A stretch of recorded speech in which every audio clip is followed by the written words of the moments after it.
ఏదైనా కోర్టు సమస్యలకు కానీ లేకపోతే పోలీస్ స్టేషన్ కానీ వెళ్ళే కేసులు ఎక్కువగా ఏవి నడుస్తున్నాయి అంటే అక్రమ సంబంధాలే.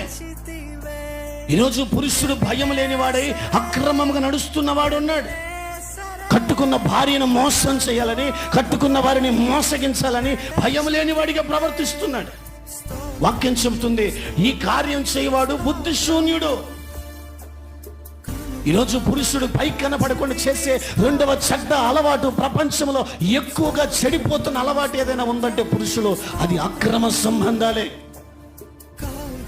ఆ తల్లి నాతో అంటే ఫోన్ చేసింది, అన్న ఇది జరిగింది, వాళ్ళ పెద్దల చేత మాట్లాడించింది. లేదు, వాళ్ళ ఎవరి చేత మాట్లాడించి, ఎవరి చేత మాట్లాడించిన వాక్యం ఏమని రాయబడింది, వాడి బుర్రా కదా. ఈ రెండు అలవాట్లు కలిగినోడికి బుర్రా చెడిపోయింది. ఆ పిల్లోడు పూర్తిగా చెడిపోయాడు. అతని వల్ల అతని కుటుంబం నవ్వులు పాలైపోయింది. అతని వల్ల అతని